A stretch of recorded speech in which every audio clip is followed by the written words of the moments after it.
ಇದ್ದೀರಾ ಸ್ವಾಮಿಗಳೇ? ಎಲ್ಲರೂ ಊಟ ಮಾತ್ರ ಹಾಕ್ಬಿಡಿ. ಅಯ್ಯೋ ಇಲ್ಲ, ಅದಾನಿ ಹುಡುಕ್ರಪ್ಪ. ಅದಾನಿನಾ ಮತ್ತೆ ಅವಂದೇ ಅಲ್ಲಿ ಲಂಗರ್, ಅದೇ ಬೆಸ್ಟ್ ಊಟ ಇಲ್ಲಿ. ಮತ್ತೆ ಹೋಗ್ಬೋದಾಗಿತ್ತಲ್ಲ ಇವ್ರು ಇವ್ರು ಬಂದ್ಬಿಟ್ರು ಸರ್. ಇವರು ಶಂಕರ್ ಮಠದ ಊಟ ಸಿಗತ್ತೆ ಅಂತ. ಆಹಾ ಹಾ ಅವಲಕ್ಕಿ ಕೊಡ್ತಾ ಇದ್ದಾರೆ ನೋಡಿ, ಪೋಹ. ಹೌದಾ? ಹಾಂ, ಇದು ಕಿಚಡಿ ಮಾಡಿದ್ದಾರೆ. ಆಹಾ ಪೋಹ, ಪೋಹ. ಅವಲಕ್ಕಿನ ಒಗ್ಗರಣೆ ಅವಲಕ್ಕಿ ಮಾಡ್ತೀವಲ್ಲ, ಅದನ್ನು ಪೋಹ ಅನ್ನೋದು. ಚೆನ್ನೈಯಲ್ಲೇ. ಆದರೆ ಒಗ್ಗರಣೆ ಅವಲಕ್ಕಿ ತಿಂದು ಗೊತ್ತಿರೋನ್ಗೆ ಪೋಹನೂ ಇಲ್ಲ, ಗೋಹಾನೂ ಇಲ್ಲ. ಅದ್ರದ್ದು ಸುಖನೇ, ಅದ್ರ ಸುಖ ಅದೇ ನೋಡಿ. ಸಿಕ್ಕಿದ್ರೆ ಒಂದು ಉಪ್ಪಿಟ್ಟು ಸ್ವರ್ಗವಾಗಿ ಕಾಣುತ್ತೆ. ಹೌದು, ಚೆನ್ನಾಗಿ ಟೈಮ್ ಸಿಕ್ಕಿದ್ರೆ ಉಪ್ಪಿಟ್ಟ, ಎರಡೊತ್ತು ಉಪ್ಪಿಟ್ಟ, ಒಂದೊತ್ತು ಉಪ್ಪಿಟ್ಟ. ಇವತ್ತು ಕಾಂಕ್ರೀಟ್ ಒಳಗಡೆ ಕೂತ್ಬಿಡುತ್ತೆ.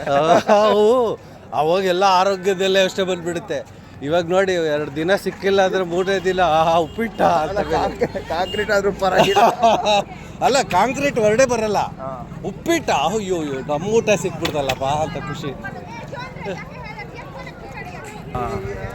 ನೋಡಿ, ಇದು ನಮ್ಮ ಶೃಂಗೇರಿಯ ಪೆಂಡಲ್ಲು. ಗುರುಗಳು ಬಂದಿರೋದು. ಸ್ವಲ್ಪ ಬೇಗ ಫಾಸ್ಟ್ ಮಾಡ್ಕೊಳ್ರಿ ಗಾಡಿ. ಇಲ್ಲೇ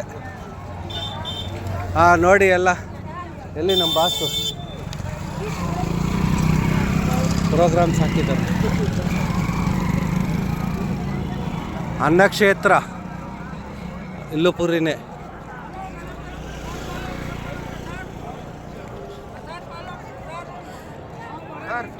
ಅನ್ನಕ್ಷೇತ್ರ ಇದೆ ಶೃಂಗೇರಿದು. ಮಾಡ್ಬಿಡೋಣ ಬನ್ನಿ ಮತ್ತೆ. ಹಾಂ,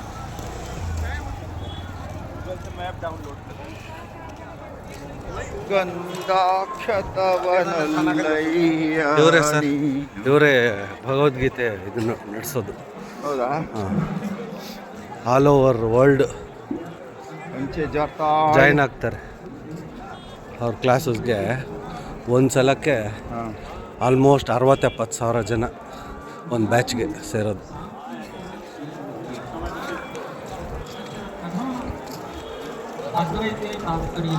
ಜನಾಶ್ರಯ ಸ್ಥಳ, ದಿವ್ಯ ಭವ್ಯ ಡಿಜಿಟಲ್ ಮಹಾಕುಂಭ.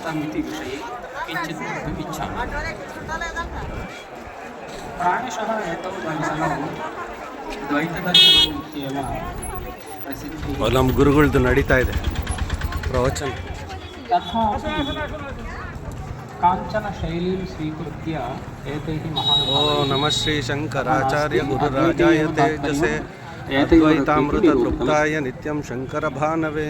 ಅನ್ಯೇಷು ದರ್ಶನೇಷು ವಿಷಯೇಪಿ ನಮಃ ಶ್ರೀ ಶಂಕರಾಚಾರ್ಯ ಗುರುರಾಜಾಯ ತೇಜಸೇ ಅದ್ವೈತಾಮೃತ ತೃಪ್ತಾಯ ನಿತ್ಯಂ ಶಂಕರ ಭಾನವೇ. ಅದ್ವೈತೆ ಏವ ತಾತ್ಪರ್ಯಂ ತರ್ಹಿ किम् आगच्छति?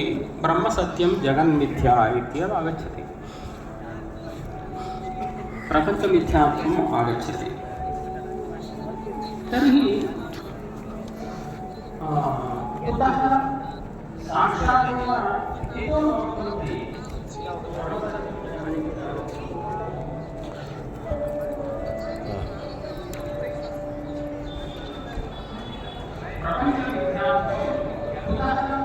ನಮ್ಮ ಶಂಕರ ಶೃಂಗೇರಿ ಆಶ್ರಮ.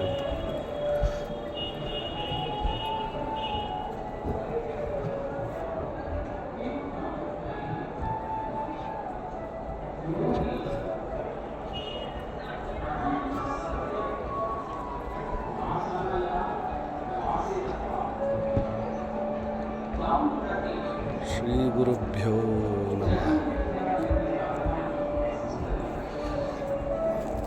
ಏಕತಾಧಾಮ್ ಗುರುಗಳ ಪ್ರವಚನ ನಡೀತಾ ಇದೆ. ವಿಧುಶೇಖರ ಭಾರತಿ.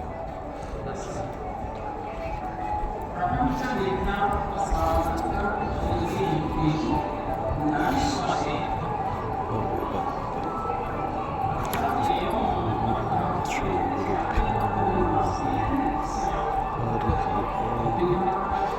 ಎಷ್ಟೇ ಕಷ್ಟ ಆದರೂ ಮಿಸ್ ಮಾಡಬಾರ್ದು, ಅಷ್ಟು ಚೆನ್ನಾಗಿದೆ ಬಸವಣ್ಣನವರದ್ದು.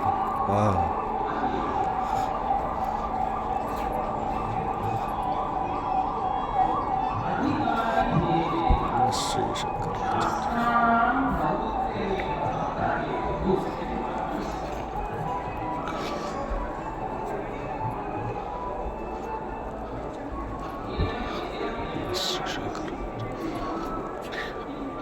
ಏಕದಂತ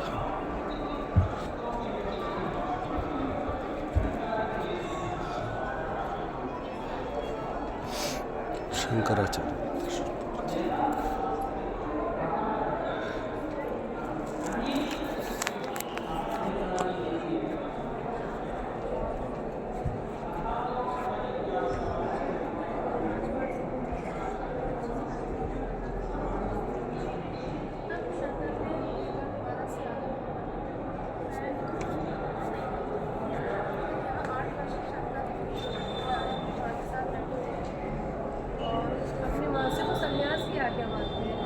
बार बार उन्होंने कहा कि संन्यास की आज्ञा, क्योंकि माँ उन्हें बार बार मना करती रही कि मैं आज्ञा करूँ।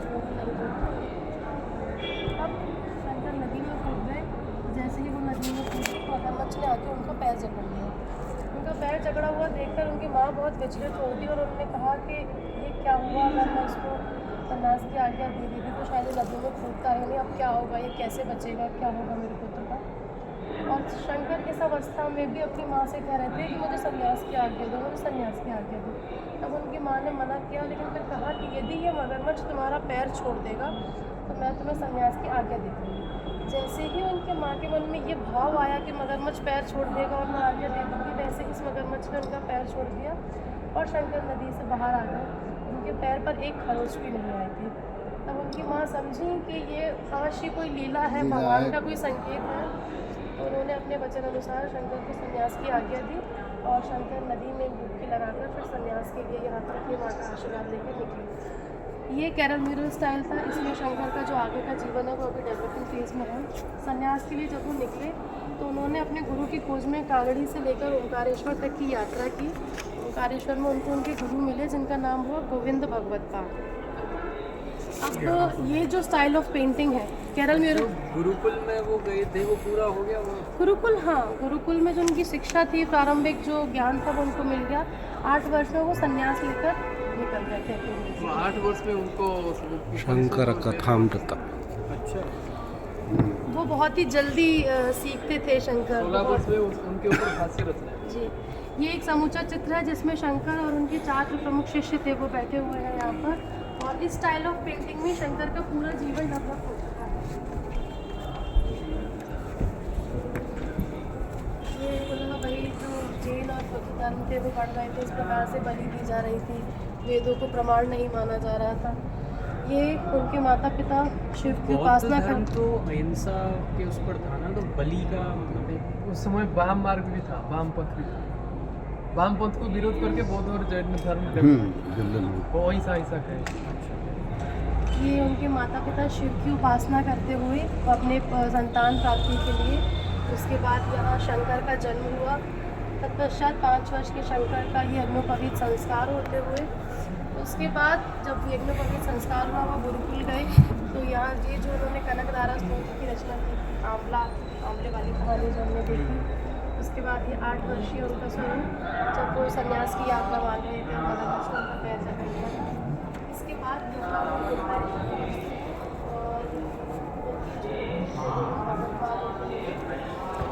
शिक्षा आरंभ हुई। जब वो अपनी दीक्षा ले रहे थे,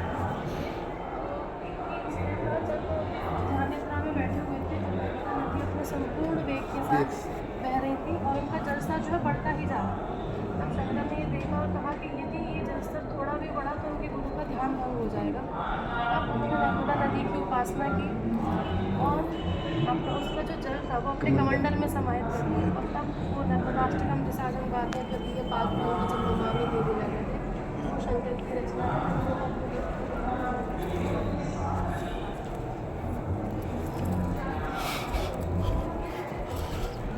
क्या चाहते हो तुम्हें?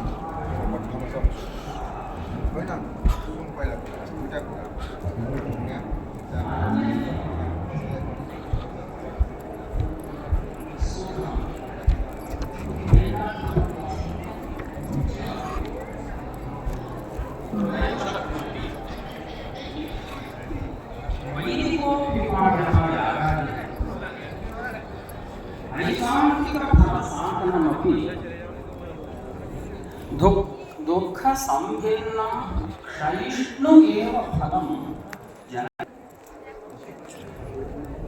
ವ್ಯಕ್ತಾವ್ಯಕ್ತ ಪುರುಷಾಣಾಂ ವಿವೇಕತೋ ವಿಜ್ಞಾನ ले सकते हैं ತದನಂತರ ಸಮುತ್ಪನ್ನಾದ ಪ್ರಕೃತಿ ಪುರುಷ ವಿವೇಕ ಸಾಕ್ಷಾತ್ಕಾರಾತ್ ಹೋಗಿದ್ದೀರಾ?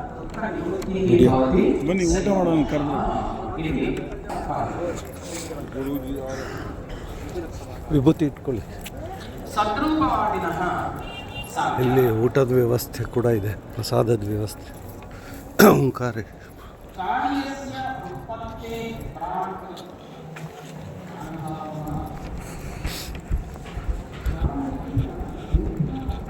ಒಳಗಡೆ ಪ್ರಸಾದದ ಅರೇಂಜ್ಮೆಂಟ್ ಇದೆ.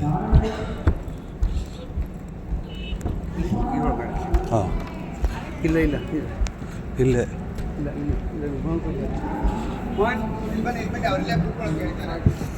ಹಾಂ ಪುಣ್ಯಕ್ಕೆ ನೋಡಿ ಎಲ್ಲದು ಸಿಕ್ತು. ಇಲ್ಲಿ ಒಳಗಡೆ ಬಂದಿದ್ದೀವಿ ಊಟಕ್ಕೆ. ಪ್ರಸಾದದ ಅರೇಂಜ್ಮೆಂಟ್ ಆಗಿದೆ.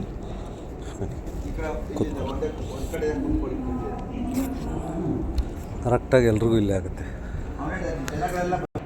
ಊಟ ಕೇಳ್ಬಿಟ್ಟು ಊಟ ಕಟ್ತೀನಿ ಅದಕ್ಕೆ ಸುಖವಾದ ಅರೇಂಜ್ಮೆಂಟು ಶಂಕರ ಮಠದ್ದು.